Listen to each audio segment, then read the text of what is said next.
Well, hey, everybody, and welcome to another episode of Keys to the Shop, where we give you insights, inspiration, and the tools you need to grow as a coffee service professional. My name is Chris DeFirio. Hello there. And I'm glad to have you on the show. If you're watching on YouTube, don't forget to subscribe there and ring the notification bell and all that jazz. And then also subscribe on Spotify, on Apple Podcasts, on Overcast, or wherever you listen to your podcasts. And that would do a world of good because it helps the show. It helps me know how many people are listening. But also, one other way you can help is by sharing Keys to the Shop, letting people know that the podcast exists. It's, we got our heads down doing the work in coffee shops. It's hard for people to know what resources are available, except for the ones that we've always gone to. And so I rely on you, the audience, and, however the algorithm wants to do us a favor to spread the word about this. It'd be nice if every coffee shop on the planet knew about Keys to the Shop, maybe one day. And now also, I want to let you know about something I'm really excited about. Of course, we do consulting and coaching here at Keys to the Shop. I spend most of my time working with, one-on-one with clients in their coffee shops, helping them start coffee shops, helping them make their coffee shops better, raise the bar of excellence for operations, quality, and people. And I love doing it. That's what we do here at the show as well. And now, for the first time, and it's only taken us 8 years to do this, almost 9 years, to start something else besides a podcast in that service. It is a webinar. We're actually doing a webinar for the first time. I've been working with our events coordinator, Sarah Naylor of Daybreak Coffee Cart. Wonderful webinar we're going to be putting on there. And I'm going to be presenting for 60 minutes some really insightful content on operations, people, and quality, and elevating those things and what the keys to success for a cafe are in those categories. We're going to have 30 minutes of live Q&A for people who join us live on the session. It is only $99. And this is something that is live right now. You can click on the first link you see on the show notes. You can check that out by going to just wherever this podcast is and just click that link. It'll take you right to the page talking about the webinar, The Keys to the Shop, Principles for Cafe Success. This is going to be December 5th. This is the first time we're running it, and it's a limited amount of space. And so I would love for you to sign up today, go register, and it includes a workbook that you get to download, and we're gonna have a great time. I think this is awesome, and it's the first, I hope, of many different kinds of things that we're going to be offering at Keys to the Shop. And yeah, I'm really thankful for the community, and shout out to Sarah Naylor, who's an amazing event coordinator here at Keys to the Shop. Anyhow, go register today. So on to our episode. Of course, we're going to talk about our sponsors later in the episode, our friends over at Pacific Food Service Barista Series, the pacificfoodservice.com websites where you go to learn more about that, and also Arto Brick over at Arto Brick on Instagram. But let's get into the content today, okay? We're going to go over a bunch of different habits that I believe, and I believe this because I hear it all the time, and I've done them myself, but I talk to owners and operators at Coffee Fest, my own clients over the years. We've worked with, I think it's about 90 different coffee companies one-on-one over the last many years we've been doing Keys to the Shop. And you can also hear this in the interviews. We talk to a ton of people from lots of different countries and backgrounds and shapes and sizes of coffee shops. And these things are habits that we develop just because we think it's going to be effective. And when you really suss out all of this, what's behind the scenes, ask yourself why you do these things, and has it been really that effective for you? The answer comes back, well, I don't know necessarily, or I do know, but I know it's not effective, and yet we keep turning to them. And so that's what we're going to cover today. And there's a few of them. So I believe 7 or 8 different ones, and we're going to kind of talk through them. And I want you to look at this from the perspective of what can I do now to undo some of these habits? If you see these in your daily routine, everybody has a daily routine. When I talk to coffee shop owners, because the nature of a coffee shop is such a social thing, it's such a numbers game as well. And those two things combined can become very overwhelming because you have to switch between emotions and social engagement and getting analytical. It can be exhausting. And so we tend to rely upon the day to sort of pull us through it. So, yeah, at the end of the day, I feel like I've been taken for a ride, but also throughout the day, I really don't feel like driving, And so this is to try to make us a little bit more of drivers, right? People that drive what happens in the day. So, for example, there is exercise we do when we talk about what a job description for you looks like right now. So you are the owner operator of this cafe. You have a usual week. And when we ask people in our consulting to go through their usual week, it looks a certain way. And usually it doesn't look the way it could if we want it to really be effective. It's just that it's developed into this because we're fighting fires, because we are, just like I said, we're being pulled through the day by the demands of the day. And that's not necessarily a bad thing because you do need to address that stuff. But getting control and taking an inventory of what you do, why you do it, and maybe how you can do it better is one of these habits that is exponentially beneficial. You might not do it very well the first week you try to get a control over your schedule. You won't do it right the second week or the third.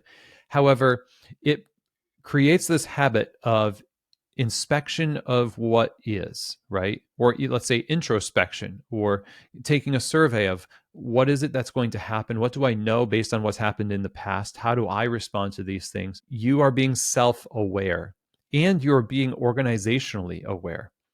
When you listen to this episode today, exercise that mindset and say, okay, if I see myself doing these things, what can I do next week in my schedule, in my habits, to try to add more nuance instead of just immediately jumping into these things and letting it continue to dictate how I behave, how I respond to challenges, how people perceive me, and some, limitations that, these habits create in my business.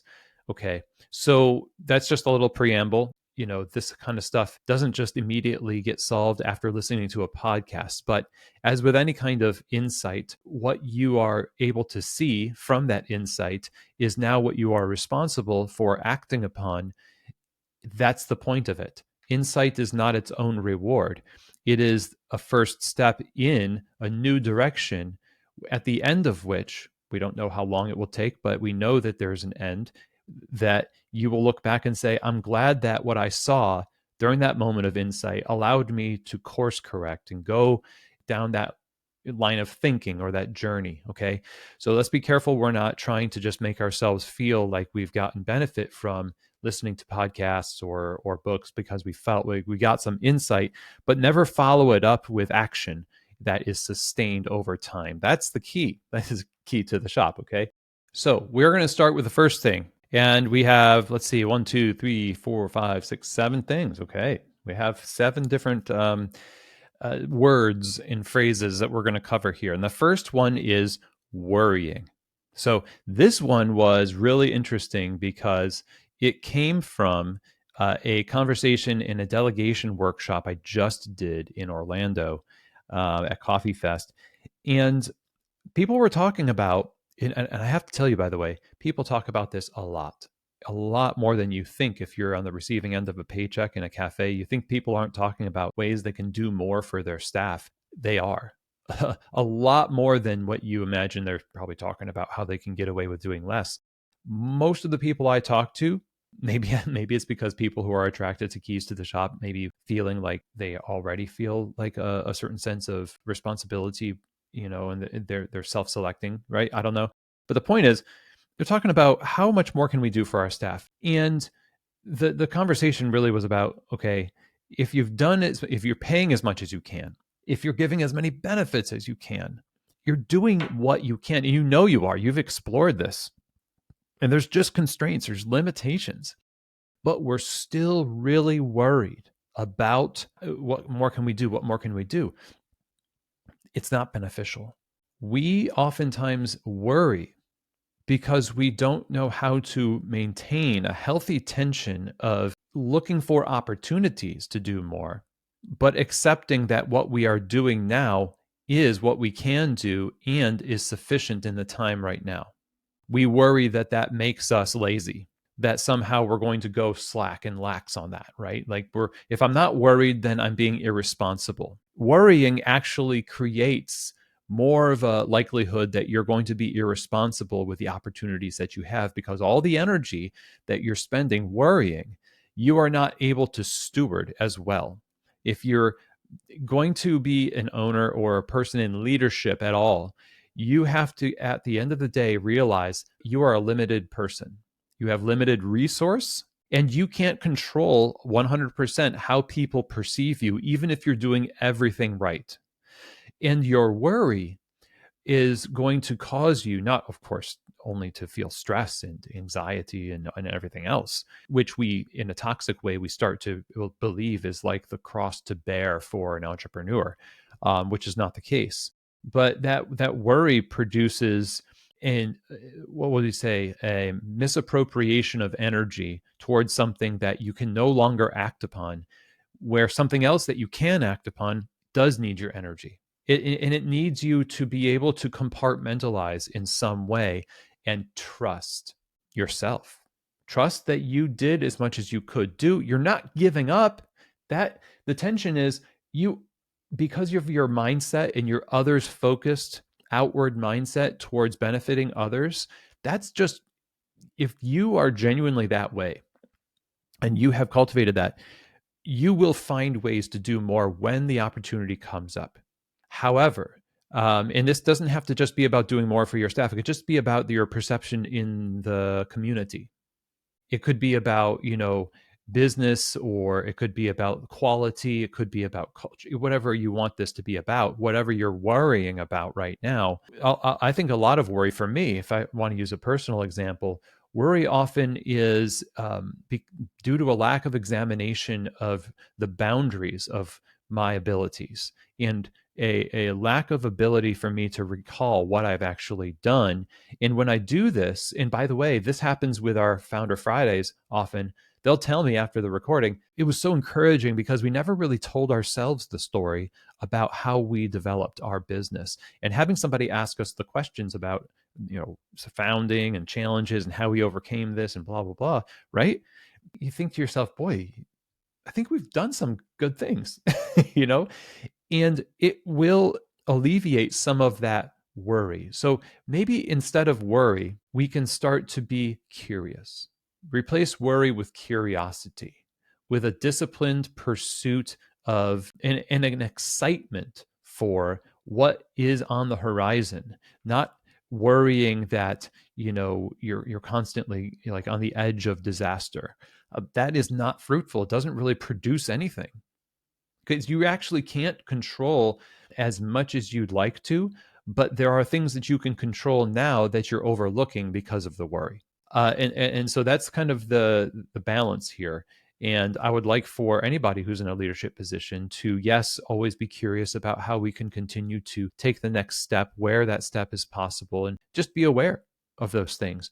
But don't ruminate. Don't churn this stuff over in your mind so much so that people just see you and you're like this zombie, and all you're thinking about in the back of your head is just like, oh man, they just worried about this and I'm worried about that. You can be responsible, you can be curious, you can be disciplined, but at the end of the day, if you're going to survive this, if you're not just going to survive, if you're going to thrive in the midst of some of these challenges, you've got to allow yourself to trust that you've done what you can do, and that where you can do more, you will.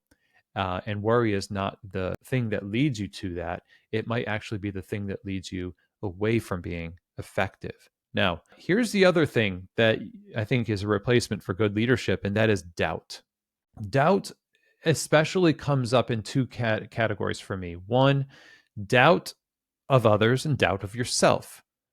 And doubt is one of those points that makes us feel humble. We doubt our abilities to do things, and that I can't be confident. Why be confident? Because confidence automatically means that I have hubris. Well, it's different. Hubris is a little bit more arrogance mixed in there, right? Being confident is kind of necessary when you are in leadership. When you doubt, you create this sort of sense that you'll never be satisfied with any particular result. You will never allow yourself to celebrate. because you'll always have to throw doubt into there. It's like people who can't take a compliment. And I'm kind of raising my hand here because when people compliment me about anything, usually my mind, I'm a little hard on myself, will throw in a little asterisk. Like you could put me in the Hall of Fame, whatever it will say, a little asterisk. But Chris knows who he is, and I like what you said. But what am I worried about? Going back to worry. Well, I'm worried maybe that's going to be too much, or it's going to go to my head. But that doubt keeps me from being able to celebrate necessary victories, necessary successes. So if I'm a leader, it's not just about finding things that are wrong, which I think is really what doubt produces. It's that bad news manager where we walk in and we say, this place could be so much better. I have lots of doubts about, our performance, and like, yeah, I've got like 1,000 5-star reviews, but I can't focus on that. I have to focus on the negative. And so if I do that and I have doubts constantly, I'm doing a service. Well, it's not so fine to do that. People don't buy what you sell because of what it's not or because of what it lacks. You could have a technically perfect coffee and it could be a miserable experience drinking it because it just has to be appreciated specifically a certain way, and it takes the joy out of it. The energy has gone into removing all of the bad things, but how much are we available to accentuate the positives? And if our minds are consumed with doubt about what we're doing and unable to recognize and have confidence, and the opposite of doubt, faith, that you are doing something that's making a difference, faith that you are producing a quality coffee. Now, listen, we'll use slightly religious terminology here. Yeah, faith is the evidence of things not seen, but your faith in what you're doing often is based on knowing the result from seeing past results. So I have faith in my people. You know why? Because I've seen them work. I know they're doing a good job. I know that I can be a good leader because, if I'm being honest, in the past, I've done a good job. Even though I've done a bad job, I know that I've also done a good job. All of us have. We've all biffed it, some of us big time, and we've also won big time. Now, it's human nature to focus on that. Ooh, I screwed up. Listen, everybody does it. It's okay. We have a whole episode about how it's okay to make mistakes. Owners, it's okay to make mistakes. What we do afterwards, of course, defines who we are. If you stay there, that's not a great thing. Doubt will keep you there longer. But faith that you can learn, faith that other people can learn, is based on the evidence all around you that happens. People go through cycles. People go through ups and downs, peaks and valleys, And I think good leadership is got to have this balance of, yes, being honest, being open. You're going to probably have to say, I'm sorry a few times. You can't, I don't think, be a good leader if you disallow yourself from entering in with confidence, knowing that you can do a good job and others can do a good job, and that you're going to develop this trust based on evidence, and it causes you to have a responsible amount of faith in your business because of the work that you are doing and the evidence that leads to that confidence, right? So don't think that doubt is somehow something that is making you a good leader. It's actually preventing you from being a good leader. Okay, now let's get into something else that I think is a little bit pervasive in coffee, and that is toxic grace. Toxic grace. So we have a shift break from back in the day called When Patience is Not a Virtue. This shift break was all about how we can take low performers. Now, immediately that word, low performers, this is not about morality. This isn't about human worth. This is about job performance. That's actually about fair contribution to the collective product of our work in a environment like a coffee shop where we need everybody to do the work as well as they possibly can for the customer and for one another. That's how this works. So if somebody is completely ignoring all their tasks, oh, but they're a great personality. They're lazy, but whoa, the customers love them. And or I have a lot of work on the side, and if I give this person less hours because they're a little bit cantankerous, they're just a little bit rude, but boy, they're a hard worker. I think you hear lots of versions of this over the course of years of work. Leaders who refuse to address issues with people, we always have this problem. We try to get away from people leadership. We try to mechanize this. We try to avoid the work of the coffee shop and being leaders amongst people. Okay, you can't avoid it.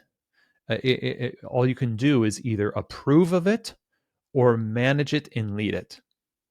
And Toxic Grace approves of it tacitly. It says, I see that it's wrong, but I'm going to go ahead and allow it. I'll allow it, And the people who have to deal with this every day, to them, this is like, they're not equipped to deal with this, and nor should they be expected to have to deal with it necessarily. Disciplinary action, policies being enforced, accountability being a real process. These are things that are solutions for toxic grace that we enter into because we want to be nice to people, and we think our niceness is also synonymous with allowing all sorts of different behaviors that go against our values, go against what's needed in the cafe, and we allow it to the point where it becomes toxic. Now, there's a such thing as flexibility, working with people. Everybody has a challenge. Part of our job is to remind, to communicate, to coach, to guide, to resource, to be agents or points of clarity for people. That work is always and forever going to be something, even if you have the world's best team. Okay, so it's always hands-on leadership is always a thing that you want. But hands-on leadership doesn't mean giving a rubber stamp to people who and everybody else knows needs the behavior needs to be addressed. But we give toxic amounts of grace because we're actually trying to avoid confrontation. It's the most unpleasant part of the job. I can tell you from personal experience, this stuff is not pleasant at all, but it's necessary. And anybody who's listening to this that has gone through this understands if you address it properly, you could either win this person back over and correct an issue that wins you a wonderful employee, or if you perpetually put this off and avoid it, what happens is it metastasizes. It turns toxic. Everybody starts to be like, I can't work with this person anymore. They put their 2 weeks notice in, or you end up letting this person go. And everybody is like, oh gosh, what took you so long? What in the world? We had to deal with this for so long. It's almost like an abuse, So toxic grace is not, it's a habit we get into out of self-preservation. It's a lot like when you work the bar and there's you're tired, you just don't want to do the work you need to do, but you save it to the last minute and you're just like, oh no, we didn't do any pre-close, and now there's all this stuff to do. I thought I was getting away with something, but I'm not getting away with it, obviously. Been there, done that. So in leadership, toxic grace is something that needs to be replaced with a reasonable expectation of accountability and leadership toward a goal in a human way, in a restorative way, but with boundaries. There has to be teeth to these policies that you have, or else you can't have them at all. And it's for everyone's benefit.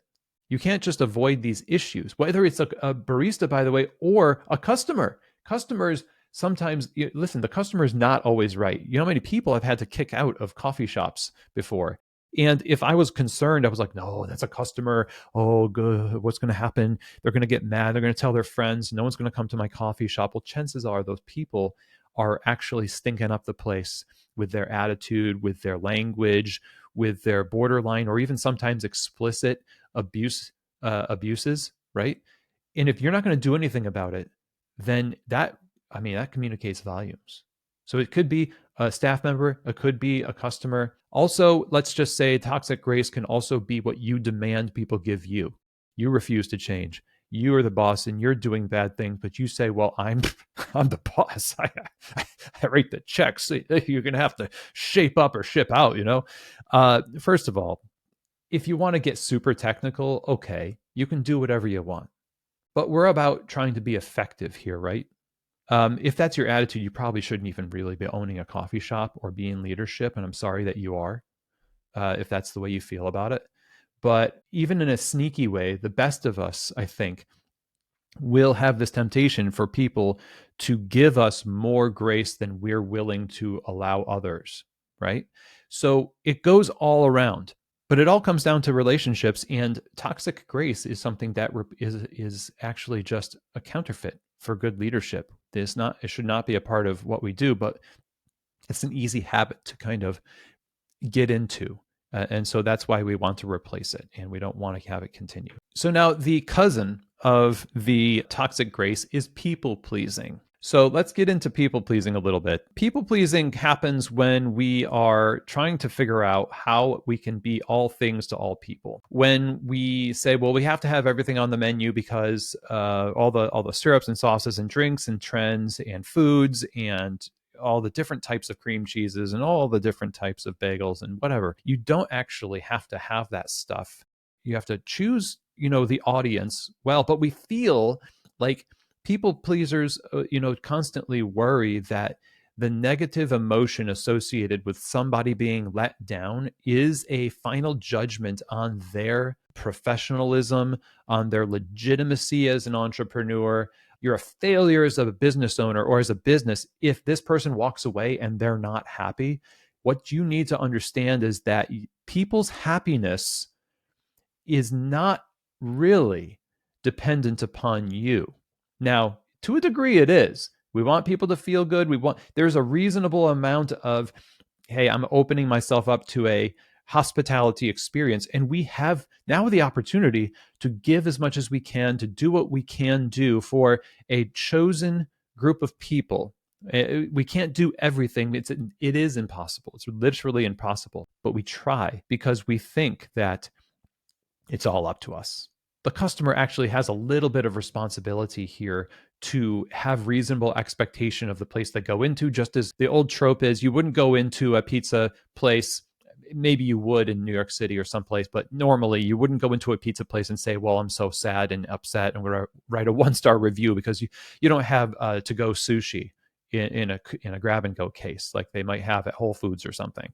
Now there are those people out there, and back to worry. We worry about what these unhinged people are going to do on Yelp. A whole other topic, but the point is, we are people pleasers because we imagine the devastation of not satisfying the myriad desires people have walking into our cafes, not realizing sometimes that those things that they have as expectations are sort of like an amalgamation of all of the things they've experienced in restaurants and cafes around the world and around your city. It is impossible to please all of those different inputs that person has. That's kind of like this Frankenstein expectation. What we need to do instead is set the terms of happiness, set the expectation with confidence, and say, we will please you with what we are choosing to do. And that is the context of meeting and exceeding expectations. I can't meet and exceed all of your expectations if they're not within the culture and the menu and the environment of what I am doing here.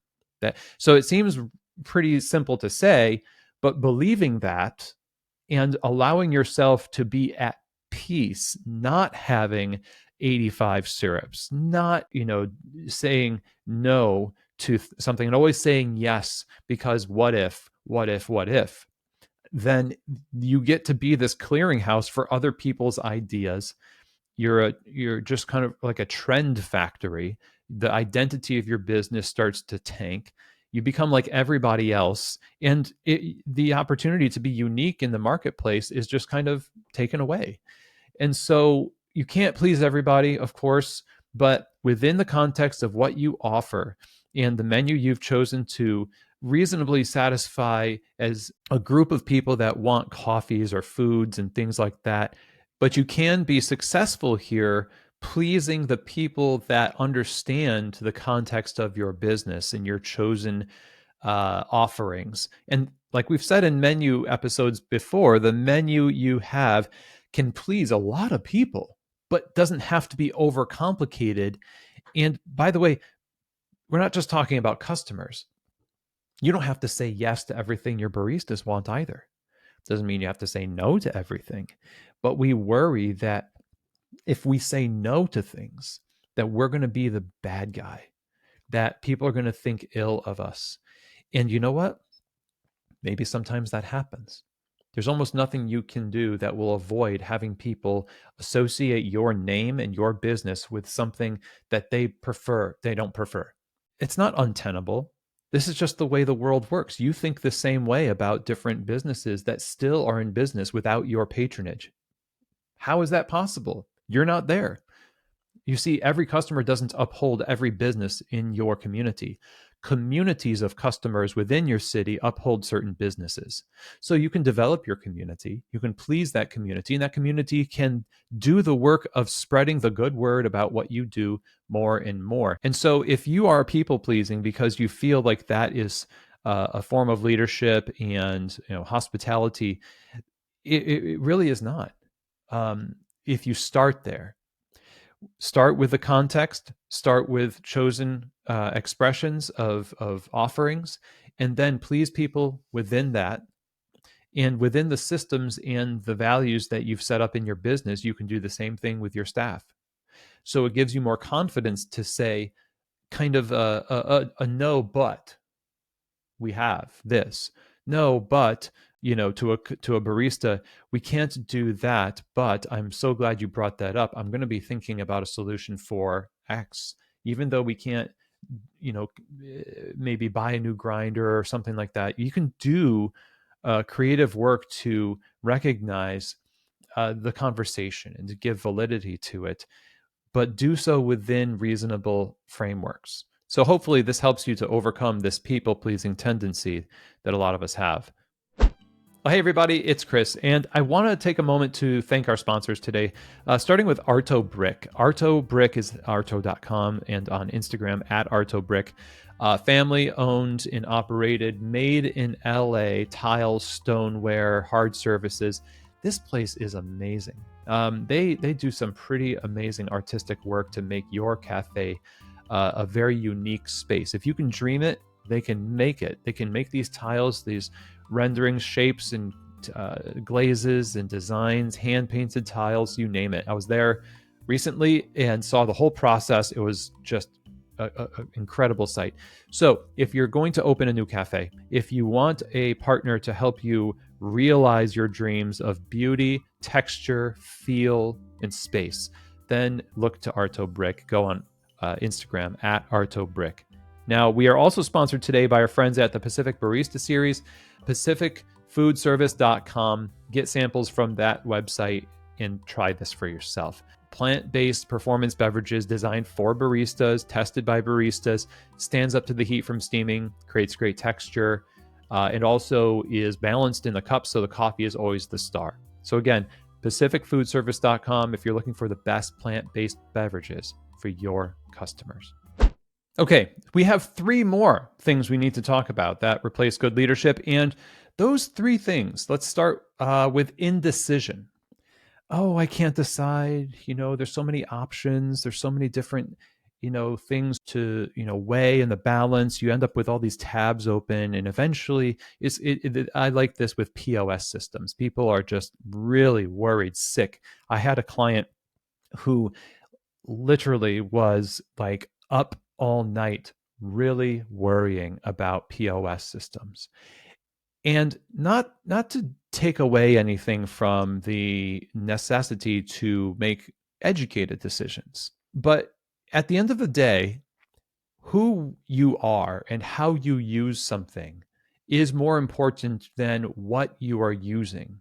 And you become, as you thoroughly apply yourself to the use of a thing, whether it's an espresso machine that's maybe not your dream machine, or a POS system that has some limitations, you will become the kind of person who can make a more educated decision later based on experience and what you need in the moment and at that time in your business. But you do need to actually make a decision. And once you do, you can't do this buyer's remorse thing where you start going online and talking like, I can't believe toast, blah, blah, blah. You can, and it's there for you, unfortunately.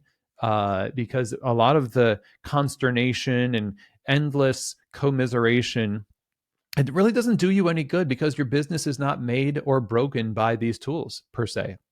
Now, there are some things that if you buy a really dysfunctional machine or a really dysfunctional roaster or something like that, yes, those are huge investments. And again, you need to have some confidence that you've done your due diligence and you've researched. But at the end of the day, you just have to go, okay, enough, enough. I'm going to have to make a decision. And when I do make a decision, I'm not going to start going, woe is me. I wonder if I just missed out on this or I missed out on that. You didn't. Probably didn't. And even if you did, what good is it now? What is most important at this moment to realize, first of all, you know how many espresso machines are out there and how many POS systems that are not ideal? Lots. Everybody can complain about everything. What does that mean? Well, everyone's just going to be constantly scrolling and searching and opening tabs until it's all perfect. And then what? Your business will probably go down the tubes in the meantime, right? Because that's not actually what makes your business. Heck, there are people that made their career in coffee carts with questionable machinery and cigar boxes full of cash because they gave great service, the consistency that they could offer right there. They were charming. The experience was cool and good. This is the stuff that matters, but you have to be decisive. So moving beyond equipment, you also have to make decisions every day about people.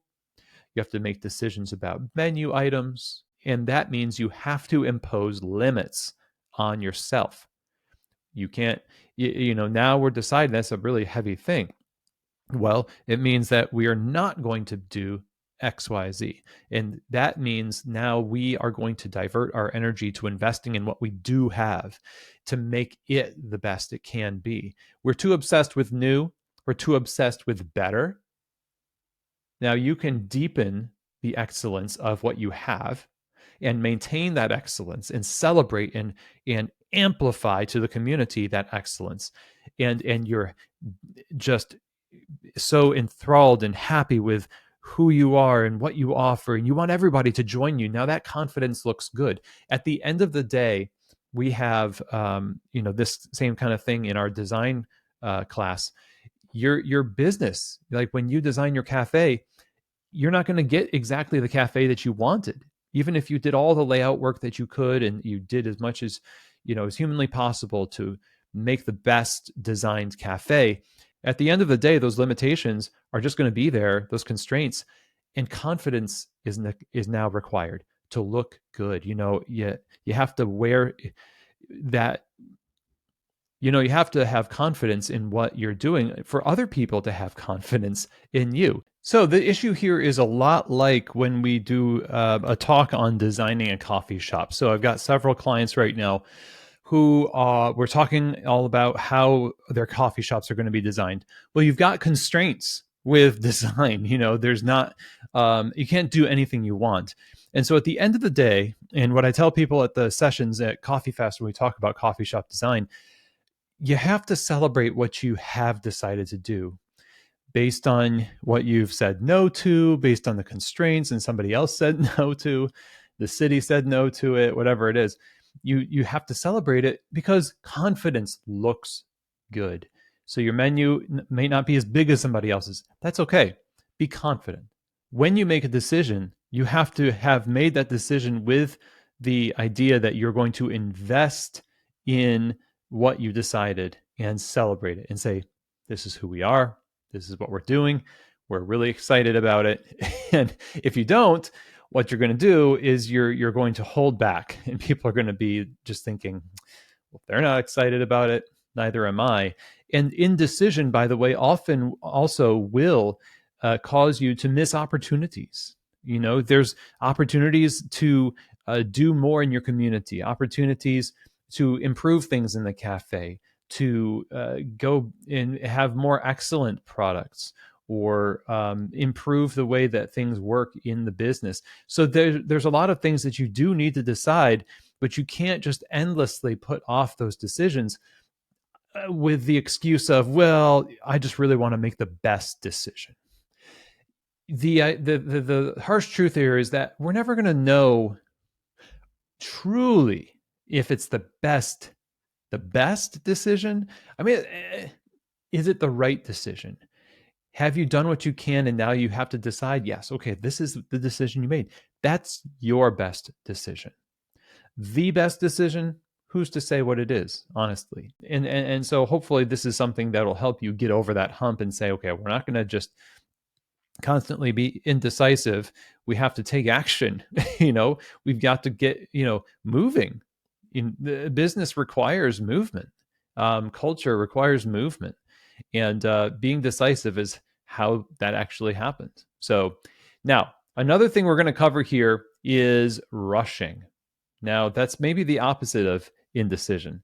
It's deciding is a kind of deciding. It's saying, okay, I am going to get this going fast as I possibly can because we are people of action. We're just going to put this into play, and operators do this all the time, and people complain about the communication of new things. The management team or the leaders, they're just like, oh, we're really this new pour over system or this new signature beverage or category on our menu. We're going to launch this thing, and it's going to almost have no ramp up time, training time. Nobody gets a chance to taste or be familiarized with it, but we're going to figure it out as we go. And that's just what we're going to do. And everybody gets kind of pissed off, And it's because we have this false notion that to be a leader is to be somebody who just basically go, go, go. So it's the opposite end of decision. It's irresponsible decision making. It's not considering the wake you leave behind you. If you've ever been down on a lake, one of the things that is true about boat etiquette is knowing who is around you. Who's out on the lake right now? You got to wear sunglasses, so that you don't get the glare. You got to look around. Your head always has to be on a swivel. Look around. And as you go faster, you have more of a wake behind you, which means you're going to disturb other people's boats, and that the waves are going to rock their boats. Now, you can't avoid disturbing the water, but you can be aware so that you give them a little bit wider of an area. So when you say, we're going to make this decision, who is it going to impact? How are they going to perceive this? First of all. Second of all, how are they going to receive it? How are they going to achieve it? And that really could be the three things that you ask yourself. But because we're so like, oh, I'm a leader, I got to make decisions, I'm a go, go, go, the man of action, whatever. That is what gets us in trouble, because everybody is just like wrecked. And we're thinking, well, if you can't keep up, this is the kind of place where we take action. Well, the customers also lose in this situation too. The whole ostensibly the reason why you wanted to make these decisions was because you thought it would have a positive impact on your business. If it has a negative impact on people while you're putting it into play, how is it going to have a positive impact on your business? You probably are going to receive less benefit from what it is it may be a good idea. It may be a good idea. Poorly executed, shoehorned in. This is why when I do consulting and we're about to like redo a training system or the way a drink is built on the bar or something with a client, I'm like, okay, what is your busy season? What is the busy season for your cafe? Okay, holidays are coming up. I tell people it's probably best that we don't change anything right now while the holidays are happening, because all of your staff, it's cruel and unusual. Even though these are good ideas, you have to defer to the culture. You have to say, what is the atmosphere that these decisions are being made in? And will your idea burn up upon entry into the atmosphere like a meteorite? Probably, if you do it the wrong way, right? So we say, just don't change anything while people are relying on a system to get them through a time where it's going to be a lot of pressure. Let's do this with deference to people, because people are the ones that are going to actually make these things successful. So if you're frustrated about the decisions that you've made and you rushed a program into existence because you really like it and you thought it could benefit your business, you have to think about people behind all of this stuff. and make them successful, and then it will be successful. So rushing programs into existence is a very cruel thing to do, and it a lot of times comes from this knowledge also that if we don't do it now, we'll forget it, which is actually an admission of disorganization and lack of discipline. So rather than forcing people to deal with irresponsible decision making, maybe we should start improving organization and preparedness and discipline so that we don't feel like we need to just throw these things in and then just kind of be gone to some other project. Okay. So the last thing we're going to cover here in our conversation about things that replace good leadership is dictating. So technically, you are the boss. You have positional leadership. And we're fond of saying this in the show. Your authority is not for you. That's for other people. Your being given a mantle of authority is not something that you should view as a benefit to you. It's a benefit to other people that you use, a tool you use to benefit other people. Now, you can't think that, what I just said, truly think that, and be a dictator in the cafe. Now, when I say dictator, I don't mean somebody who makes decisions. I don't mean somebody who tells people, okay, this is what we're doing. This is how we want you to do it. Is that technically, dictation of a standard? Yes. Being a dictator, though, is a word that comes with this idea that you just don't give a rip what other people think. It is what I want, and I am the arbiter of all that is good and holy in this land, and therefore be gone, or my way or the highway. And I've met people like that, and their businesses aren't that great, and the people that they have could be happier and are great people, but they are miserable because this business of running a coffee shop depends on the internal culture being a certain way in order for the customer experience to be a certain way. So, what happens behind the bar, behind closed doors, in meetings, behind the scenes in the shift work and the interaction between managers and bosses and leaders and baristas is a microcosm or the sort of the seed of what's going to grow in the cafe culture itself. And everybody likes to talk about how they want better culture. They want more engaged baristas. They want better hospitality, but they don't think about internal hospitality because to them, it's a game of my way or the highway, or they're on a power trip, basically. And what's at the base of all of that, in my opinion, is fear. And it's kind of funny because it's the opposite of somebody who is kind of real, got this like bravado to them. And, they have this high and mighty feel to them. That is a coping mechanism against fear and insecurity. It is avoidance of vulnerability at all costs so that I can be the boss. What I say goes. I'm not going to put up with this crap from you, Gen Z, whatever. What do you know? Barely out of diapers. I've been doing this for, a long time. Or you fill in the blank with whatever kind of reasons, explanation for hubris and shutting down conversation and communication, shutting down participation, engagement, hospitality, kindness, all that stuff. It's not unique to humanity that this comes up because people react differently to pressure of the business. And lest we think that we're better than anybody who we can immediately bring to our mind that has this attitude, if you haven't been in their position, we don't truly know exactly how we would react to the kind of pressure where you may have a lot of money on the line for this business, your whole pension from your previous career, for example. It's not a small thing. It's a very serious thing. And it causes some people to respond in a way that is counterproductive.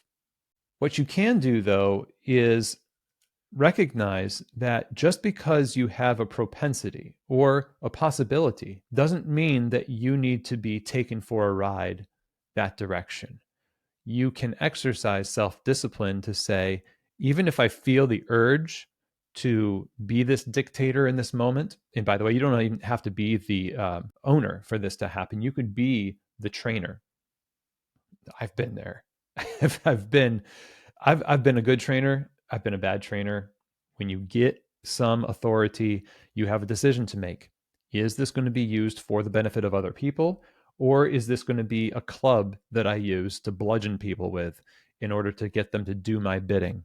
And in so doing, lose all the effectiveness of what could have been had I wielded this authority in a way that was in service to people, not as a weapon against them. Because when you dictate too, by the way, when you're kind of that mentality in leadership, what you end up doing is you start with an assumption that's not charitable. Danny Meyer talks about charitable assumption. We have to make sure that we are starting from a position of charitable assumption. So it requires us to think through, what is it that's truly going on in my head and heart with this stuff? Self-examination. I would much rather be self-examined and have some level of vulnerability and openness and self-knowledge going into something and make a mistake, because now I know that I know myself and where I can make the change. But if you don't do that work and somebody gives you feedback about what's going on and how you're being perceived in the workplace, and maybe you are being a dictator and all this other stuff. By the way, again, being a strong boss with hands-on leadership is not the same as being a dictator.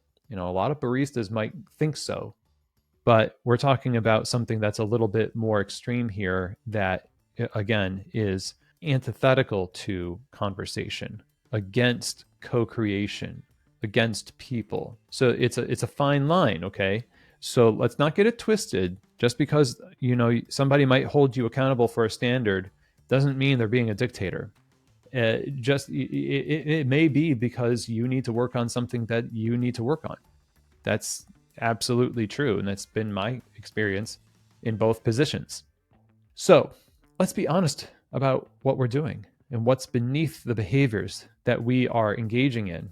And when we can be honest with ourselves, we can receive feedback from other people without being so defensive. And we can actually collectively get better for each other's benefit and ultimately for the benefit of the industry. These habits that we just went through, I'm sure there's more, but they are really common replacements for good leadership. Lots of episodes here that we have in the show notes to listen to as a result of, maybe related episodes to continue this conversation. But like I said at the top of the episode, take some time to think about these things and what you can do to take steps to correct if you find yourself reflected in some of them. We're all on different journeys of becoming a better version of who we need to be for those around us and for ourselves. And so at the end of that, I think collectively, again, we get to make better coffee experiences for people. And that's what we're after, right? So if you have any questions for me, go ahead and email chris@keystotheshop.com, and I'd be happy to talk to you. And don't forget the webinar that's coming up December 5th. And you can find information in the show notes. First link you'll find in the show notes to go sign up for that while there's still space. And finally, I just really hope that you have an awesome day and that this episode was worth your time. You found it valuable. And of course, I hope that it truly gave you keys to the shop.